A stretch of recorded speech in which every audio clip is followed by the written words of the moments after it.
मेरे प्रिय दर्शकों नमस्कार। प्रिय दर्शकों, ऋषि ज्योतिष में मैं आपका दिल से स्वागत करता हूं और आपको बहुत धन्यवाद देना चाहता हूं कि आप मेरे वीडियो बड़ी उत्साह से देख रहे हैं। आशा करता हूं आगे भी देखते रहेंगे। आज के वीडियो में हम आपका मार्गदर्शन करेंगे कि लगन, किसी भी लगन की कुंडली हो, यह प्रथम भाव है और ये पंचम भाव है, नवम भाव है, ये धर्म त्रिकोण है। अगर लगन का स्वामी पंचम भाव में हो तो क्या प्रभाव देगा, और एकादश भाव इच्छा पूर्ति का भाव है। हमारी इच्छाओं को लेकर के एकादश भाव है, आमदनी का भाव है। एकादश भाव का कहां पर होगा ताकि हमारी इच्छाएं पूर्ति होंगी, वो भी हम आपको इस कुंडली में बताएंगे, इस कुंडली से संबंधित में। साथ साथ थोड़ा सा नवास का भी जिक्र करेंगे तो उसका दाम्पत्य जीवन बहुत ही मधुर है। मधुरता में क्या क्या योग हो सकते हैं, वो भी आपका मार्गदर्शन करेंगे। वीडियो लंबा ना हो इसलिए शॉर्टकट में बताएंगे, दो चार बातें बताएंगे लेकिन बहुत ही जीवन में काम आने बताएंगे।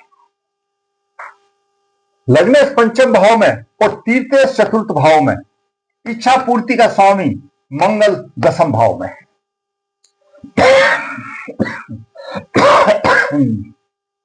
जातक का जन्म 1 अक्टूबर 1988 कृष्ण के साथ मृगशिरा 4 शनिवार को हुआ। जातिका की कुंडली है, मृगशिरा नक्षत्र में पैदा हुई है, योनि सर्प मानी जाती है। ऐसा शास्त्रों का मत रहा है कि पूर्व जन्म में सर्प दंश से इसकी मृत्यु हो गई थी।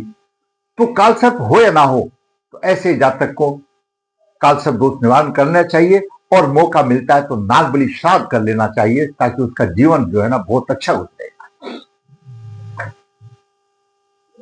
मिथुन लगन, लगन के 20 डिग्री है, चंद्रमा 3:56 लेकर के राज है, शुक्र 3 डिग्री 5 मिनट लेकर, केतु 18 डिग्री, सूर्य कन्या राशि में 15 डिग्री लेकर के, बुध 2 डिग्री 52 मिनट, शनि 3-4 और राहु 18-55 और मंगल दसम भाव में 10 डिग्री 28 मिनट लेकर के है। मंगल एकादश भाव का स्वामी है और सप्तम भाव और दसम भाव का स्वामी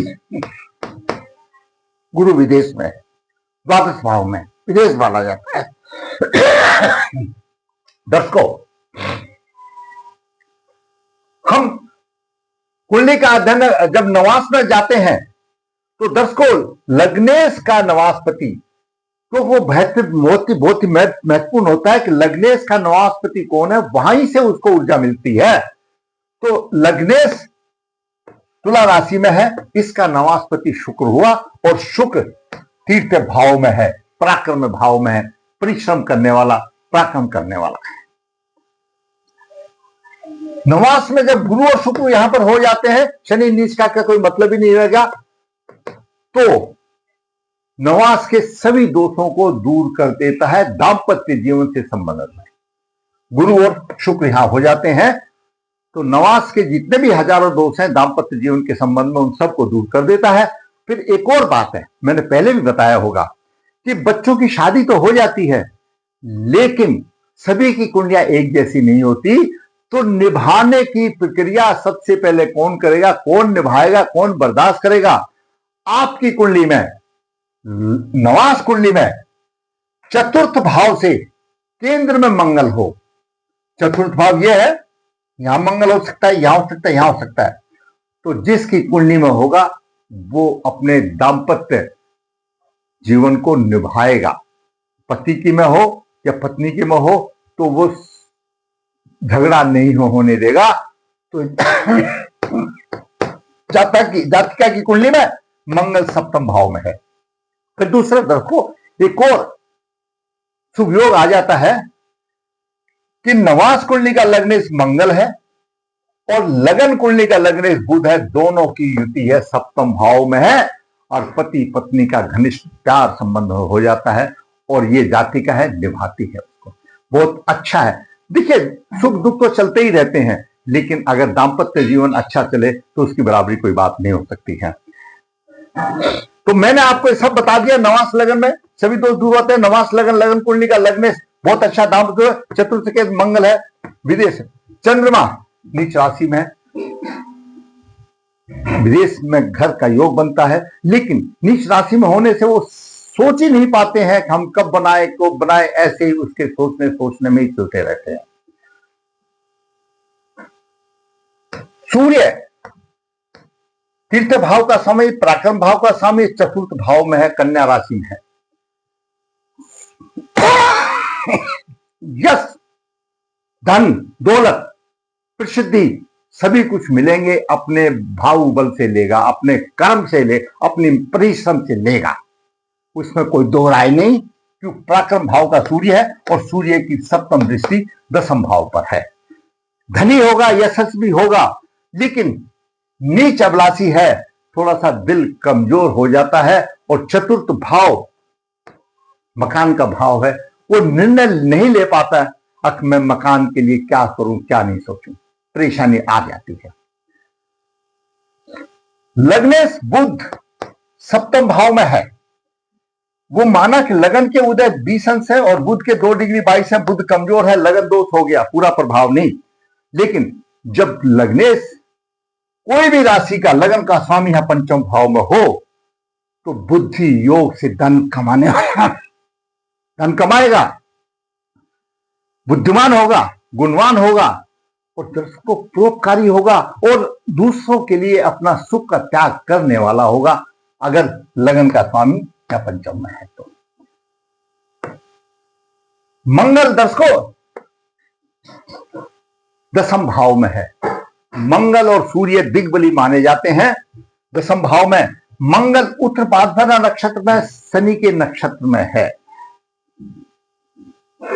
तकनीकी शिक्षा में रुझान होगा, तकनीकी शिक्षा होगी, अच्छा होगा, प्रतिष्ठा मिलेगी, सब कुछ मिलेगी, जनप्रिय होगा, शत्रुओं को विजेता करने वाला होगा। लेकिन ऐसे जातक को या तो धोखा मिलता है या खुद धोखा देने वाला होता है, फिर भी वह दंड देने वाला होगा, समय समय पर लोगों को दंड देगा, चाहे किसी भी प्रकार से दे, सुनेगा नहीं। उसके सामने जो छोटे मोटे ऐसे हरकत करने वाले या कोई है, रुकेंगे नहीं, वो दंड देने वाला होगा। तो शनि का नक्षत्र है और मंगल सेनापति है। मंगल की 3 दृष्टि होती है, चतुर्दृष्टि लगन पर है, अधिकार जमाने वाली होती है, क्यों? सेनापति अपना अधिकार जमाता है, जहां देखेगा अधिकार जमाएगा। और मंगल की सप्तम दृष्टि टकराव की होती है, टकराने के लिए तैयार रहता है, ऐसा जाता है। और अष्टम दृष्टि संघर्ष की है, तो मंगल दिग्बली है, अच्छा व्यवसाय होगा, संपदा सब कुछ होगा, उसमें कोई दिक्कत नहीं है। अच्छा योगदान होगा, उसमें कोई समस्या नहीं है। इच्छा पूर्ति का स्वामी एकादश भाव, हमारा ये एकादश भाव आमदनी का जिसको हम बताते हैं, यह कुंडली में कहां बैठा है, वहीं से आपकी इच्छाएं पूर्ति होंगी। अगर वह स्वामी अशुभ स्थान में है, पीड़ित है, तो आप सोचते रह जाओगे, आपकी इच्छाएं पूरी नहीं होगी। जैसे से एग्जाम्पल, एकादश भाव का स्वामी अगर द्वितीय भाव धन में बैठ जाता है, तो धन के द्वारा आप धन तो कमाएंगे, आपकी इच्छाएं पूरी हो जाएंगी। एकादश भाव का स्वामी अगर पंचम भाव में आ जाता है, तो बुद्धि से धन को कमाएगा और अपनी इच्छाओं को पूर्ति होगी। लेकिन कुंडली में एकादश भाव का स्वामी दसम भाव में मंगल आ गया, और दसम भाव क्या है? कर्म।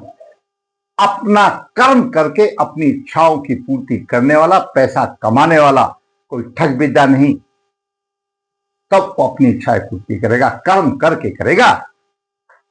सूर्य राजा है, मंगल सेनापति है, सूर्य को देख रहा है। कोई दूसरा, जैसे युद्ध होता है ना, तो राजा को सेनापति की निगाहें राजा की तरफ होती हैं। और दूसरी तरफ दर्शकों, गुरु द्वादश भाव में है और सूर्य को देख रहा है, गुरु भी आशीर्वाद दे रहा है, अच्छा दे रहा है, कोई सोचने की जरूरत नहीं, बलवान की बात है। अच्छी कुंडली है, अच्छी सोच है जातिका की, लेकिन घर के लिए थोड़ा सा, क्यों? चंद्रमा यहां पर नीच राशि में हो गया और ये सूर्य यहां पर आधा चतुर्थ भाव में हो गया, और लग्नेश और चतुर्थ भाव का स्वामी बुध कमजोर हो गया। ऐसे जातक को 9 भाव में राहु है, तो जरूरी बात है, थोड़ा सा विमुख हो जाता है ज्योतिष शास्त्र या मानता तो है लेकिन रूढ़वादी नहीं है। जातक को बुध का रतन गले में धारण करना चाहिए।